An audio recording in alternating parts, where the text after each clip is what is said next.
Sup, you beautiful bastards. Welcome back to the Philip DeFranco Show. Buckle up, make sure you hit that like button, otherwise I will punch you in the throat, and let's just jump into it. Starting with, meet Ohio bus driver Jackie Miller. How much more do you think anybody can freaking take? Shut your mouth. I don't want to hear another goddamn word out of your mouth. So late last month, she was driving a school bus full of junior high students when she smelled perfume, which she said brought back memories from a month prior when a student sprayed perfume, triggering her allergies and causing an asthma attack, with her reportedly warning them to please not spray it again. But this time, she apparently had enough of these kids' bullshit, so she just stopped the bus, marched down the aisle, and the rest was caught on camera by one of the students. I'm done with it. I'm gonna start kicking some fucking serious ass. Do you hear me? Yes. My foot's gonna be so far up your goddamn ass, it's gonna dangle out your goddamn nose. God dang it, I can fucking smell it. I didn't spray anything. I'm allergic to this shit. I didn't spray anything. I'm done with it. I'm ready to walk off this goddamn bus right now and let you people walk the fuck home. Somebody needs to come up on this bus and seriously kick some fucking ass. So the video, which I'll link down to below because these are just snippets, it goes absolutely viral, prompting Miller to resign. But aside from the school statement condemning her outburst, you actually had a ton of people supporting her. People all across the country rallying behind her, calling themselves Team Bus Driver, and in just a week and a half have raised over $100,000 for her retirement fund. And so with this, of course, the question I gotta pass off to you: whose team you on? Are you Team Bus Driver, or do you think she went too far? And then we've got massive news to talk about with that 6-year-old that shot his teacher, which, in case you missed it, we've been talking about this since it happened back in January. A 6-year-old brought a gun to school in Newport News, Virginia, and shot his teacher, 25-year-old Abigail Zwerner, with Abigail having since filed a lawsuit for $40 million accusing the school administration of negligence because, one, they had been repeatedly warned that the child had a firearm throughout the day and didn't act, and two, they didn't act despite knowing that the child has a history of random acts of violence, and that is putting it lightly. In a previous show, we went through the list of alleged incidents, and it's wild that it got to this point. And as far as the boy who shot the teacher, we knew that he wasn't going to get charges, with the Newport News Commonwealth's attorney saying they weren't pursuing charges because he's just too young to understand, which led to the bigger question of, okay, is something going to happen with the parents? And boom, the other shoe is now dropped, with a grand jury indicting the boy's mother on one charge of felony child neglect and a misdemeanor charge of recklessly leaving a loaded firearm so as to endanger a child. The mother's attorney saying she'll be turning herself in later this week and to expect more details then. And this notably after the boy's family had previously said that they keep the gun locked up and out of reach of children, with the police having yet to officially confirm how the boy got the gun or whether it was secured as the family claimed. And Abigail's attorney saying that they welcome these charges, but more people beyond the mother were responsible for the situation, specifically saying there were failures in accountability at multiple levels that led to Abby being shot and almost killed. Today's announcement addresses but one of those failures. Our lawsuit makes clear that we believe the school division violated state law, and we are pursuing this in civil court. We will not allow school leaders to escape accountability for their role in this tragedy. And while yeah, you could say that those lawyers are chasing money, I also think rightfully so. If everything alleged is as it seems, how are they not responsible? This appears to be the definition of negligence. And then in entertainment news, in online drama news, we should talk about the massive creator and streamer that is Gideon. That's because Gideon yesterday tweeted out that there's a warrant for his arrest in Houston. And as for why, he claimed that it was for a prank video that he made with a creator by the name of Dami that was posted back in February titled "My College Professor Rejected Me," with him appearing to film it on Valentine's Day and interrupting a professor's class so Dami could give her flowers and a heart balloon, even though she clearly does not want them there. They keep interrupting her, following her around, kind of causing chaos until she says, Baby!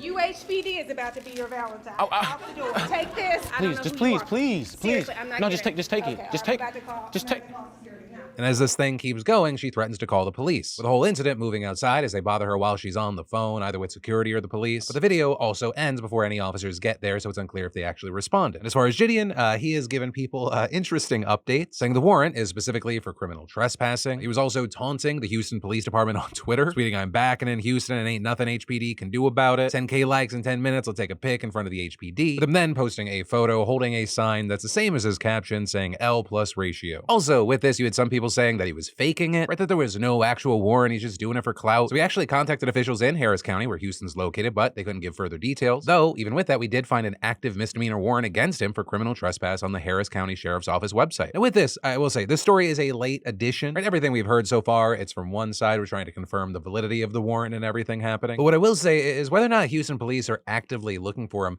there is a conversation to be had about YouTube pranks getting out of hand. And I'm not talking about like just disrupting classes. Right? There was a YouTuber just last last week that's known for pranks who was filming out at a mall who got shot. With the YouTuber Tanner Cook reportedly saying, "I was playing a prank and a simple practical joke and this guy didn't take it very well." With the guy that shot him being charged with aggravated malicious wounding, use of a firearm in the commission of a felony, and discharging a firearm within a building. And while Cook is absolutely lucky he's still alive, you have the Washington Post reporting that on Friday, a top prosecutor reviewed the video of the YouTube prankster, and reportedly at that time they could not rule out charging Cook with a crime. And Cook's father reportedly responding to this news by saying, "If you're going to bring charges against my son, go bring charges against TV celebrities and prank shows. And everybody else, all the videos of people getting punked on social media. Let's make it so no one can do that anymore." With the prosecutor also adding, in the footage, Cook approaches the shooter in the mall's food court area, gets close to him, and follows him for approximately 60 to 90 seconds. Then saying the person told Cook to stop several times and tried to walk away, but then shooting Cook in the abdomen. With the prosecutor noting, you don't know the recipient of this type of prank, where they are, or what their trauma might be. They may receive it as being a threat, but also adding, nothing that I am saying absolves the shooter for what he did. But as far as how all this is going to shake out, or even with the Gideon situation, we're going to have to wait and see. And of course, in the meantime, I'd love to know your thoughts. And then, whether you live in rainy conditions or you're heading to a destination with unpredictable weather, your best move is to have the shoe that you can go anywhere with. And that's exactly where the fantastic sponsor of today's show, Vessi, comes in. Vessi's boardwalk sneakers have been great for playing in the rainy weather with my boys, and the best thing I packed for last week's getaway. Because Vessis are lightweight, waterproof, and snowproof, so you can enjoy a relaxing walk in any weather. And more importantly, they're just really the clutch shoe for when you go on vacation. And they look great. The low cut goes with almost any fit you can think of. With different colorways, you can pick the right look for you. The boardwalk sneakers are laceless and you can move around without being restricted like with rain boots. But also what I really love are the people at Vessi, helping to support programs to create fresh water where it's needed most around the world. Not to mention funding programs that help shape the next generation of water protectors. So go check out the Vessi boardwalk and other styles at vessi.com/DeFranco and get 15% off your entire order. Go get your style and size now. And then in business news, we need to talk about weight loss and health because there's so much going on right now, some exciting, some concerning, which makes absolute sense because it is a massive industry. In 2022, reportedly, there were $76 billion in sales in the diet industry, with that number reportedly including a range of things like weight loss, medical programs, diet foods, gym memberships. Most recently, there's been a huge focus on drugs like Ozempic and Wegovy, which is also part of the reason we're seeing former titans in this industry changing things up, actively trying not to become the blockbuster of their world. Weight Watchers, for example, their memberships have just been dwindling. Last year, only having 3.5 million members, down from 5 million in 2020. And so what did Weight Watchers do? They bought and acquired a pharmaceutical-based clinical subscription service, meaning they'll be able to offer telehealth options for these medications to their existing millions of customers and their over 20 million former customers. And the stock market absolutely loved this news, with Weight Watchers shares jumping over 50% today. There's some very big news that I know has left some people divided, especially regarding the controversies around Wegovy. But then on the other bit of weight loss news, we're seeing headlines like losing weight might kill you. And that because there was this shocking revelation from a study published just yesterday looking at around 19,000 adults in the US and Australia. Though I think a key thing to keep in mind is that most of the people in this were over the age of 70, though some were just over 65. But they found that for older adults, weight loss is actually associated with higher mortality rates, with them saying that goes for all starting weights, even people who were obese at the beginning of the study. With weight loss, even as small as 5% found to increase the risk of death, especially in older men. And all of this reportedly controlling for health issues from the start, excluding people who had conditions like cardiovascular disease, dementia, physical disabilities, or chronic illness. But before you start requesting some Daddy DeFranco's double cheeseburgers, there are a few caveats, right? Other factors may have affected the results, such as changes in activity level, diet quality, and the intentionality of the weight loss. And that last thing is especially important because it's possible that the reason mortality rose for some people is that their weight loss wasn't actually on purpose, right? It's kind of been joked about in the past that there's a certain age where when you lose weight, people aren't like, congratulations, they're like, oh shit, are you okay? Right? And that's because weight loss can be an early sign for conditions like cancer and dementia, or stem from a reduced appetite due to inflammation and hormones. So the correlation here might not necessarily be causation. Plus, the study didn't find any link between weight gain and mortality. I mean, you can't just lower your risk of death by putting on more pounds. So just something to keep in mind, though, for an elder that comes across this video, I just gotta say, don't use this as an excuse to change up your lifestyle. That is a discussion between you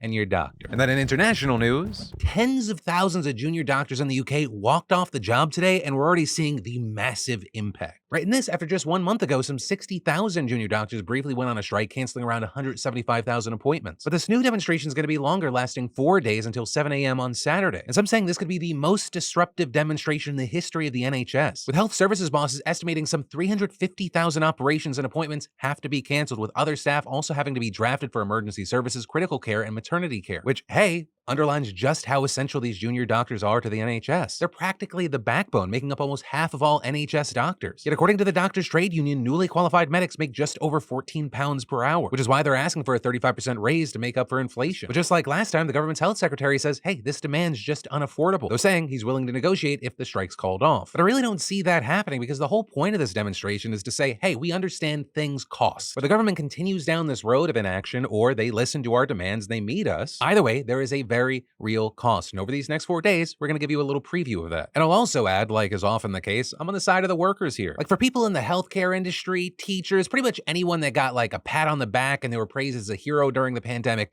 how are you not furious every fucking day? How everyone thanked you, said, we loved you, you're heroes. And then the moment things got less scary, everyone was like, we can treat you like shit again. You have enough. Don't be greedy. It's just a reminder that everything, which of course includes people's feelings, it's temporary, it's conditional, and you got to look out for you. Which is also, I think, anything bad that happens during this strike that they're going to try and put on these people that are just trying to get a wage that makes sense, that shouldn't fall at their feet. That should fall at the feet of the government. And then the situation, the civil war in Myanmar, it's giving us new horrific extremes by the day. For since the military overthrew the elected government back in February of 2021, it's been embroiled in a war against a patchwork of opposition militias across the country. And today, one of those militias held a gathering to celebrate the opening of an office in the Northwest when suddenly a fighter jet swoops in. It reportedly dropped one or more bombs directly on the crowd, decimating the crowd. And while the wounded were being carted away, a helicopter swooped in and sprayed gunfire at the survivors, with the rebels saying that several of the deceased were resistance fighters, but claiming most were civilians, with photos on social media showing burned and mutilated bodies as well as flattened buildings and vehicles, with witnesses and independent media reporting at least 100 dead, including at least 30 children, making this the deadliest attack since the coup. And with this, to also give you key background, this internal conflict isn't new in Myanmar. The government has battled armed ethnic groups since declaring independence from Britain back in 1948, but since the military repressed peaceful protests following the coup, pro-democracy forces have allied with some of those ethnic groups to resist the military's rule, and they've put up this extraordinarily united front. What we've seen in response is the military going on this ruthless terror campaign to squash the rebels and slaughtering civilians in the process, with airstrikes like the one we talked about today actually being commonplace on top of soldiers burning down villages and raping women. Each day, each week, each month, there's another horror story. Like last month, you saw the regime reportedly massacring at least 22 people, including monks at a Buddhist monastery. And back in October, they bombed an outdoor concert, killing at least 80 people, including the musicians, with it being estimated that over 3,000 civilians have died since the coup 2 years ago. And that's in addition to things like 1.4 million people being displaced from their homes and nearly a third of the country in need of humanitarian aid, according to the UN. So in response to all this, human rights advocates have pushed for a ban on aviation fuel sales to the regime, and